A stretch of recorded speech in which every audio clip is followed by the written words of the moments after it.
Live from Quito, Ecuador. I'm Sweeney Gray, and this is from the South, Telesio's English Midday News Brief. We start this new edition right now.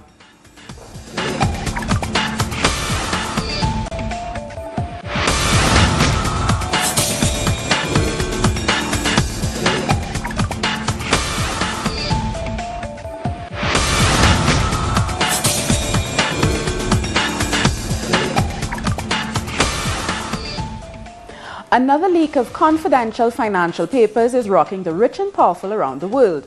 And it could have implications for the Caribbean too. Just a little more than a year after the Panama Papers, the Paradise Papers are shedding light on who's invested huge amounts of money in offshore tax havens. One of the many people implicated in the scandal is Queen Elizabeth II. According to the files, her estate has invested millions of dollars in medical and consumer loan companies. Londoners reacted to the report that implicated the UK's monarch. For me, what this says most of all is that the public is desperately in need of figures who represent integrity, whether it's from politics or business. And we're seeing increasingly that the sort of integrity that the public wants is very seldom matched by the business and political leaders that we have. Colombia's President Juan Manuel Santos is another of the 127 world leaders so far implicated in the Paradise Papers, which came from the law firm Appleby based in Bermuda. According to the investigation conducted by the International Consortium of Investigative Journalism, or ICIJ, President Santos was in control of 2 offshore companies in Barbados. Santos has denied the allegations, saying he never invested a single peso in the companies mentioned. En la carta fechada el 24 de octubre y divulgada por el gobierno colombiano, Trump le pidió ayuda a Santos. To understand more of the implications of the Paradise Papers, we are joined now by Tove Maria Riding. She is Policy and Advocacy Manager at Tax Justice in Brussels. Hi Tove, thank you so much for joining us. What are some of the most important findings and implications of these Paradise Papers so far? Well, the most important learning is that the wealthy individuals that have been exposed and numerous big multinational corporations are hiding their money in offshore jurisdictions, and one of the reasons is to pay less tax. But this activity seems legal because it's not actually illegal. So why are people so concerned about it?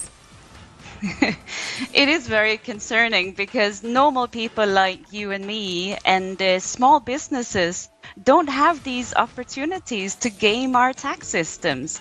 And the fact that it's legal actually just shows that when you take the tax systems from countries all over the world and you put them together, there's going to be a lot of loopholes and opportunities to avoid paying taxes without breaking the law. But of course, this is very problematic. And do you think what's going to happen now is that more countries are going to have to sort of work together so that their tax systems, I guess, align with each other, and that they have, I guess, ways of preventing tax dodgers from using their countries to escape paying taxes in countries of origin? Well, this is what we're suggesting. Just like when we had a global climate crisis, we asked our governments to go to the United Nations and get a climate agreement. And now we have a crisis in our tax system. So of course we need a global agreement to fix this problem.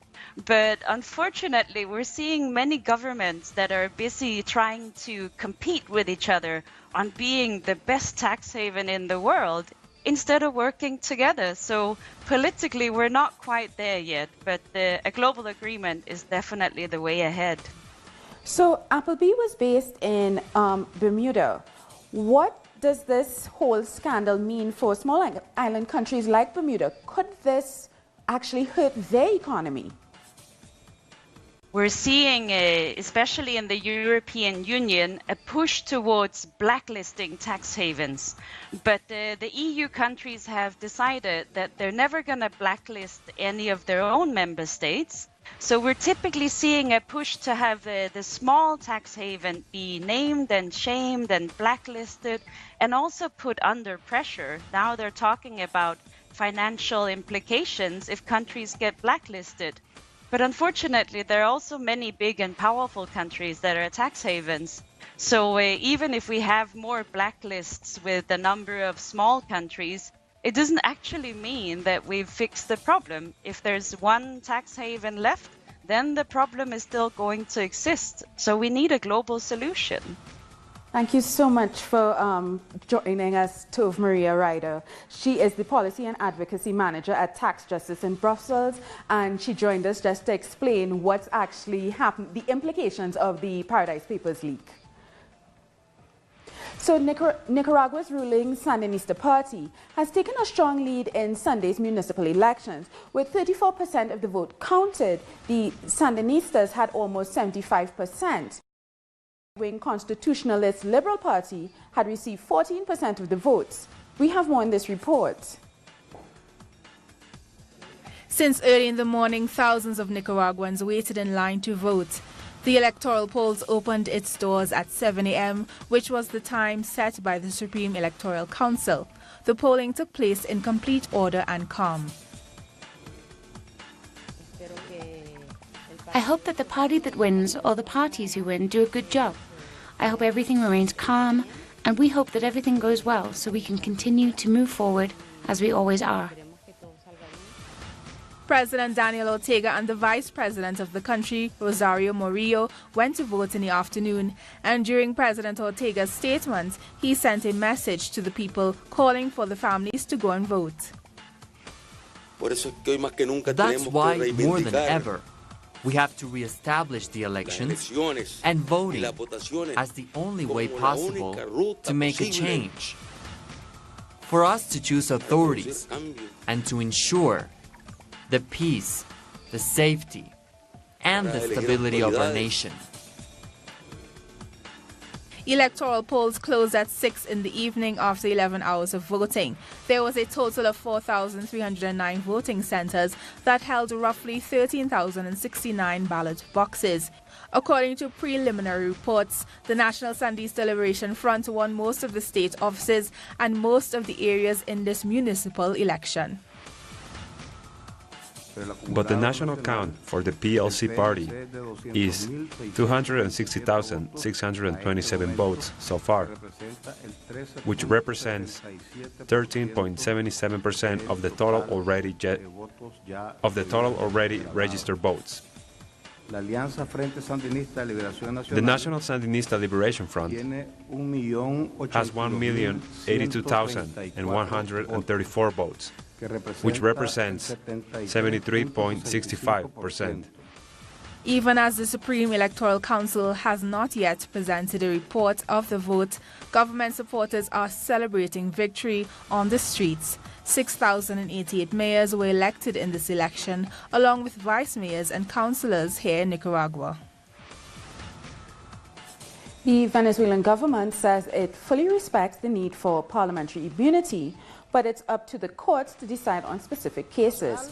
The declaration comes after Venezuela's Supreme Court lifted the parliamentary immunity for Freddy Guevara, a leader of the Popular Will opposition party, who's accused of initiating the violent protests of earlier this year, which claimed the lives of over 100 people.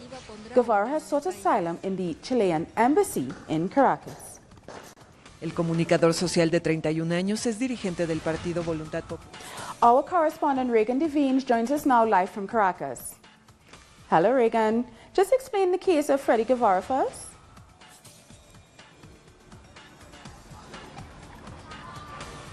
Yeah, the government here has been worried about Freddy Guevara for a while now. He's been making lots of comments on social media, trying to instigate the populace, his ultra-right-wing supporters and regular supporters as well, I guess, opposition supporters, to rally against the government and, in effect, to rally against the upcoming municipal elections.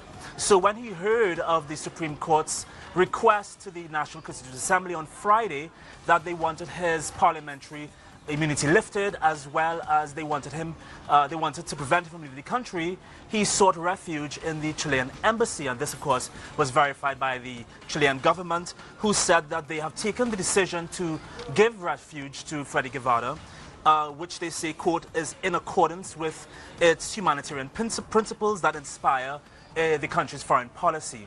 And of course, this has gotten lots of mixed reactions. Freddy Guevara is the leader of Voluntad Popular, well known to have been a force of leadership to violent right-wing activists here in Venezuela during those violent protests earlier on this year. He, of course, is also the vice president of the opposition-led National Assembly. The president of the National Assembly released a statement saying that this is yet another attack against the last democratic institution in Venezuela. Supporters of the government, persons in high rank in the PSUV and the government responded as well. For example, Minister of Foreign Affairs Jorge Ariaza said, "Some are very brave, calling and provoking violence, destruction and death, and when justice is done, they flee with shame and cowardice." So the government here had been very concerned about Freddy Guevara's movements and how he has the power to empower right-wing, far right-wing activists to commit violence on him. Okay, so thank you so much for that. That is our Reagan Devines in Caracas, Venezuela, our offices in Caracas. More news in a minute. Stay with us.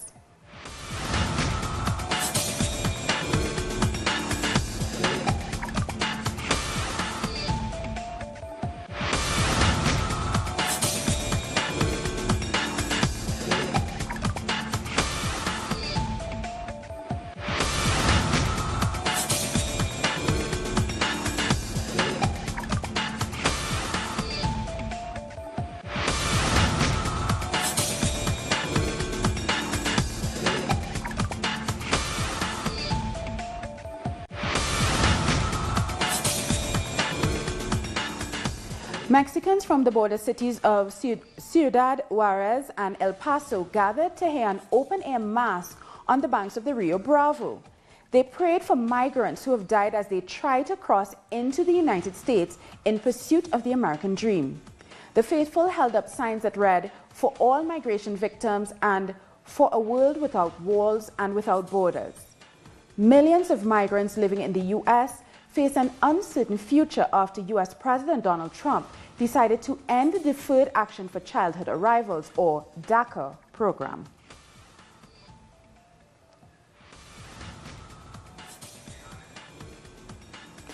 And in Mexico, the fight against mining and its consequences is happening in various parts of the country, including at some of the most important historical monuments. Details in this report. With the Teotihuacan pyramids as background, the neighbors of one of the most important archaeological sites in the nation are protesting against irregular mining and what it's bringing upon their communities. They're devastating our environment. They're causing heavy environmental impacts with extracting so much tenochtle, so much material in all these municipalities, devastating our mountains. From the hills, they extract rock being used for the construction of the new airport of Mexico City, where they're destroying the way of life of the villagers. People from this town work the land, looking for larves and maguey worms to sell, and now they're ruining everything. Rock mines are operating illegally in many cases without regard for the communities, which makes the damage to their patrimony and health more evident. When communities realize this, as they see the trucks in the streets, they get organized and block the road or protest. This is the only way to get the authorities to do something.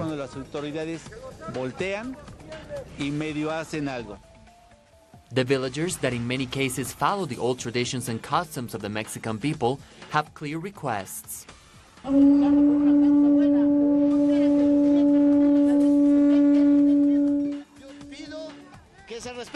I only ask for one thing, for authorities to respect the human rights of my people, for our children to breathe clean air, and our grandchildren not to go thirsty if they ruin our water. An estimated 6,000 tons of rock has to be extracted to build the new airport, a project that has been certified as non-viable from various experts and organizations, but it has been a part of President Peña Nieto's agenda since he was governor of the state of Mexico. The United Nations Office on Drugs and Crime has agreed to provide Colombia with $300 million to help reduce the production of cocaine.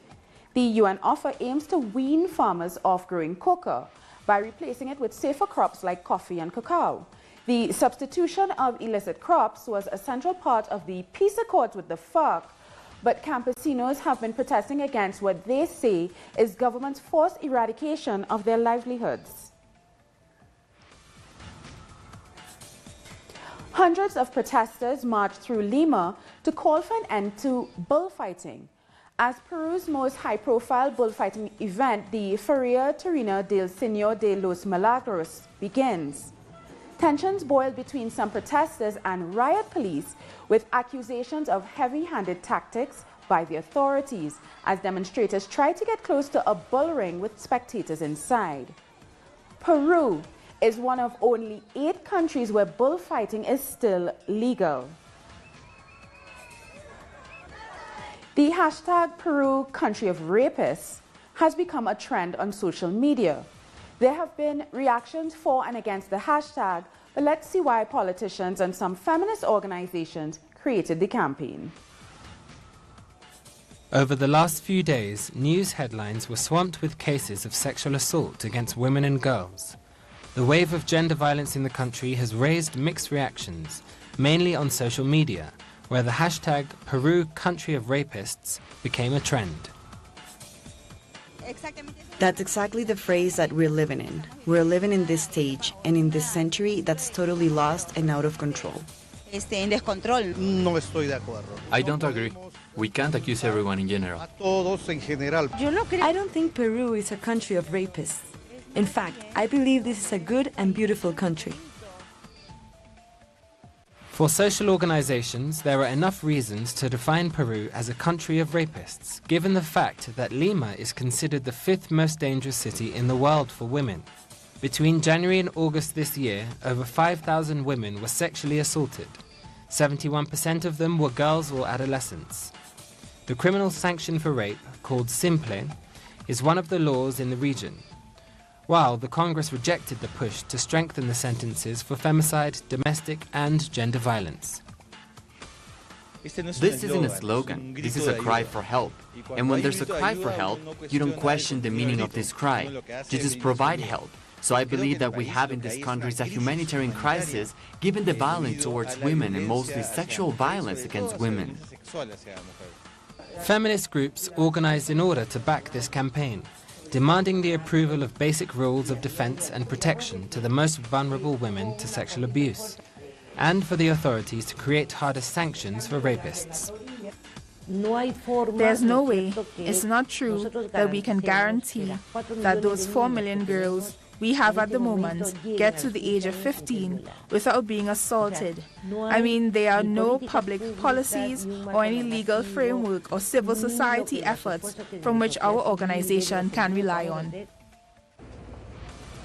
Feminist organizations consider that the solution to this frequent problem of gender violence should come from a change of political model, which in Peru is currently ruled by patriarchal and conservative principles, stuck in the different powers of the Peruvian state. Ecuador's National Assembly is discussing a draft law to prevent and eradicate violence against women. The country saw 112 femicides between January and October. The bill includes protective measures with the main focus on combating immediately all kinds of threat to life. According to the UN information, gender-based violence is a problem affecting 1 in 3 women the world over, and 38% of femicides are committed by partners or former partners. Troops from Brazil, Colombia and Peru are beginning joint logistical exercises on their shared frontier on the Amazon. The military exercises are based in the Brazilian border town of Tabatinga and are hosted by Brazil. The United States is backing the Amazon Log 17 exercises, and 14 other countries are sending observers. The stated aim is to improve the military response to humanitarian disasters, including the supposed possibility of refugees leaving Venezuela, whose border is 600 kilometers from Tabatinga. contando com o Brasil, são 18 países envolvidos. Including Brazil, there are 18 countries involved. The main objective is to achieve operational integration and cooperation and mutual trust. We think that if we are able to achieve these logistics in an area as remote as Tabatinga, to carry out humanitarian operations, we will also be able to deploy all these resources for any kind of operation. Our correspondent in Brazil, Adriana Rebreno, has more on these military exercises. The military exercise in the Brazilian Amazon, a military base, is already there, which, according to organizers, is going to be a provisional one. Close to 1,600 members of the Brazilian armed forces, along with Colombian and Peruvian, are doing joint exercise in Tabatinga, an area in the Amazonas state, right in the triple border between Brazil, Peru, and Colombia.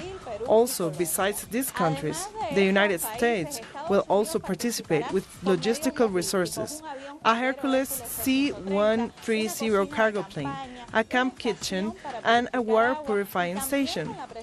Also, with the presence of the representatives from the National Guard and from the Southern Command, which is an important unit of the U.S. Army. There's also observers from other countries, even from Europe. But logically, the presence of the United States is the most highlighted element because the alleged objective of the troop deployment is providing eventual humanitarian aid. But the U.S. military allegedly has its sights on the border between Brazil and Venezuela, located relatively close to where the Amazon logging is taking place. Another subject they say they want to highlight is the fight against drug trafficking, which is very common in the border area.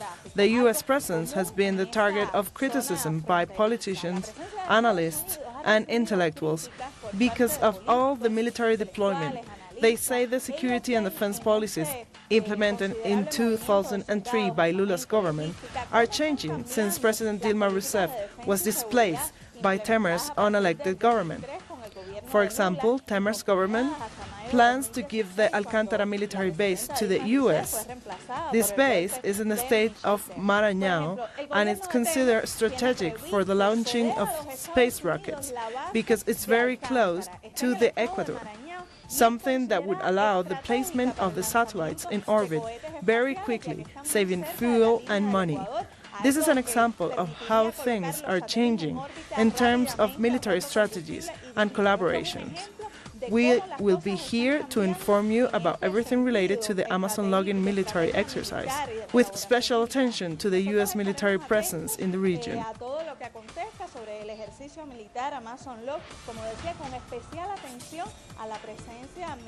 So that was Adriana Rebreno in Brazil with that report, and we will be back very soon, so stay with us.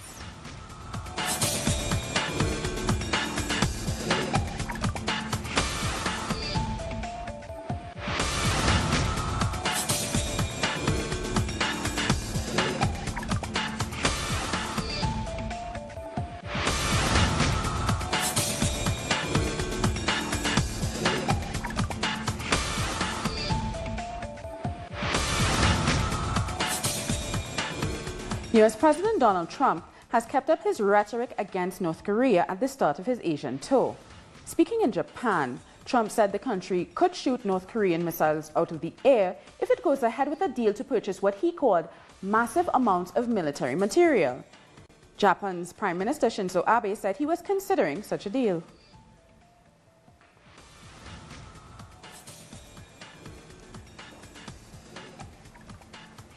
Our correspondent Isiara Diaz has more from Beijing. The United States President Donald Trump is in Japan, and he has already held a few meetings with Japanese Prime Minister Shinzo Abe. During his visit to Yokota Air Base, he made some controversial statements that will undoubtedly increase tensions in the Korean peninsula. He said, "No dictator should underestimate ever American resolve, and no country can impose to Washington's military capacity." Trump has pointed out that North Korea's nuclear program is a priority in his agenda during his trip to Asia. Many experts say that he's trying to build a common front with Japan and South Korea, both U.S. allies in the region. On the other hand, through their official media, North Korea replied to Trump's declaration.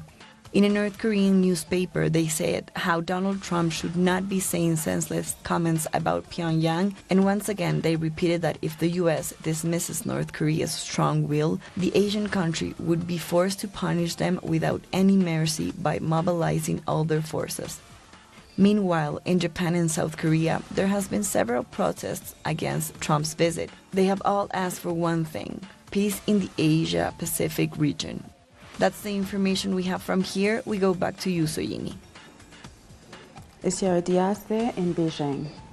Catalonia's ousted leader, Carles Puigdemont, and 4 of his ex-ministers have been released from custody with conditions. They will have to remain in Belgium as the court decides if it will wait until it hears the Spanish government's allegation of rebellion against them.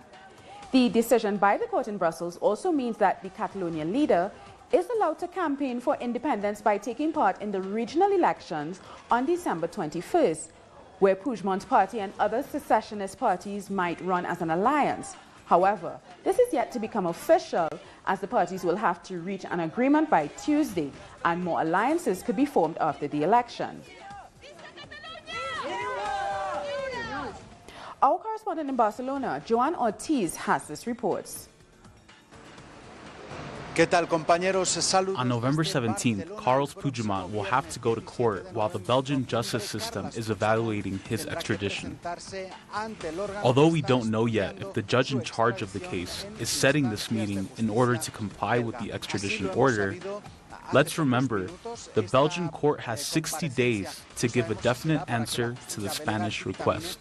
If the court complies with the order, Puigdemont can refuse to follow the court's decision and could have some days to work on his campaign for the elections on December 21st. Tomorrow, 200 mayors from the Catalonian region are traveling to Brussels to support Puigdemont and to denounce what is happening within the Spanish state. Soraya de Santa Maria, vice president of the Spanish government, will respect Brussels' decision as she is sure that the Belgian justice system is as democratic as the Spanish one.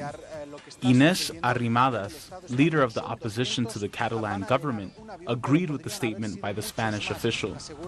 In Catalonia, Article 155 has created a lot of controversy. Ada Colau, mayor of Barcelona, said she will talk to her party about the stability agreement, one that is defended by the PSC party in Barcelona.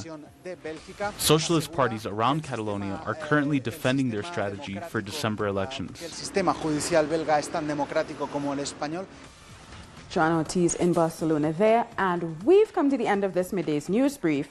So for these and many other stories, you can find them on our website, tellusyourtv.net/English. And join us on social media, Facebook, Twitter, and Instagram. For Tell Us Your English, I am Soini Gray. Thank you so much for watching.